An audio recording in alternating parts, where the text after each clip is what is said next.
Citizens, it's that time. You're officially in Alert Zone. Welcome to the Alert Zone TV. I'm the Wizard Uncle James. I would love for you to become an active citizen of the Alert Zone, and you guys and girls already know how to do that. So, with that being said, welcome to another episode of Never Again, the docu-series we do here on the Alert Zone TV. We definitely love your support. We will keep this series going. We see that the channel is growing. We would like to reach our goal of as many participating citizens as we can. We're trying to get to 900, and then from 900 to 1,000, and then from 1,000 to 2,000, and so on and so forth. So with that being said, welcome to another episode of Never Again.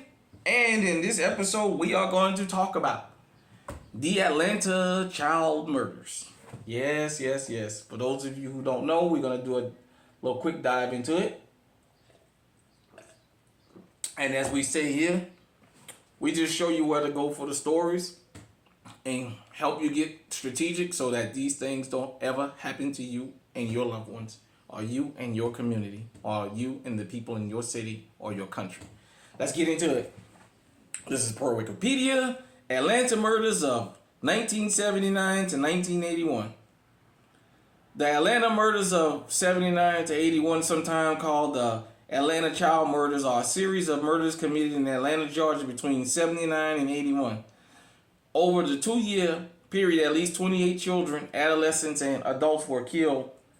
Wayne Williams, an Atlanta native who was 23 years old at the time of the last murder, was arrested, tried, and convicted of 2 of the adult murders and sentenced to 2 life consecutive terms.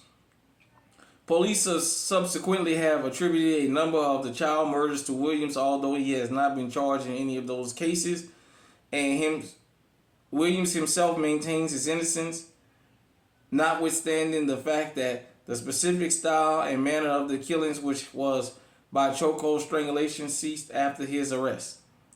In 2019, the Atlanta police, under the order of Mayor Keisha Lance Bottoms, reopened the cases in hopes that new technology will lead to a conviction for the murders that were never resolved. As of present day, no results have been made public. So, for those of you who don't know, the Atlanta child murders, this was a story I had heard about as a young boy, and as I got older, I seen more about it, on the different outlets before the internet and since the internet. As I said, Wayne Williams was convicted of it. The Atlanta child murders was something that was really bad. It happened in the black community. I know this didn't say that. The 2 men that he was convicted of could have passed for young boys because they were so little. As I said, 28 murders in all. I think it might have been a little bit more than that, maybe 1 or 2 more, but nevertheless, we'll just stick with Wikipedia, the 28 murders of young boys. And there's just various stories about that. Back in the 80s, we used to be told, don't go up to strangers' cars. Don't go off with strangers. Don't talk to strangers. Always walk in a group.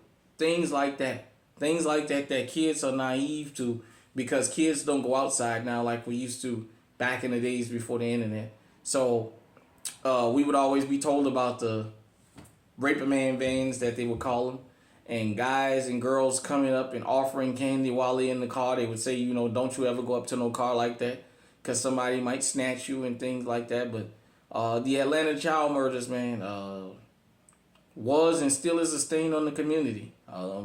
As they say, they've never been solved. The suspicion has always been that Wayne Williams was the lone actor in this. I can't say whether he was or not. A lot of the young boys that were kidnapped coming from the store and things like that. Back in the days, we used to be able to go to the store at 7, 8, 9 o'clock at night with a list and come back home. This person who was ever guilty of these crimes took advantage of that, and that's how a lot of the young boys were snatched up and then murdered. And at the time, it was uncommon that this happened to boys. It happened to girls more than it did boys. And so that really threw everybody for a loop. With that being said, there has been a little chatter about the killer being white, but if you've known anything about the black community, white folks coming into an area that has always been predominantly black. It is very hard for them to get in and out of there unless they were zooming down the street because this was a way around traffic, or they were back there to buy drugs. Other than that, they didn't really mill around like that. So I'm more of it's somebody from the community than I am of a white guy coming or a white woman coming into a black neighborhood being able to kill like that. Just like us going into a neighborhood we're not usually around, we would stick out like a sore thumb. It would be hard to operate in an area like that. So, got my 357 revolver. Got the PK 380, Chamberlain 380. Got the Mossberg 535, Chamberlain 12 gauge. Protect your babies. Protect your children. Teach them to stay away from strangers. Teach them to don't talk to people on the internet that they don't know because they're luring them out of the houses now. But most of all, to the law-abiding citizens in the community. When somebody pulls up in the neighborhood to snatch a child, they should not be allowed to make it out of the block without having some hot lead put on their ass. This was another episode of Never Again, the docuseries we do here in the Alerts on TV. Hit me in the comment section and let me know, do you even know anything about the Atlanta child murders? And if you do, if you're from Atlanta, what was the sentiment like out there at that time? Till next time, stay safe, stay armed. Even if you got to be double pistoled up. Stay on high alert.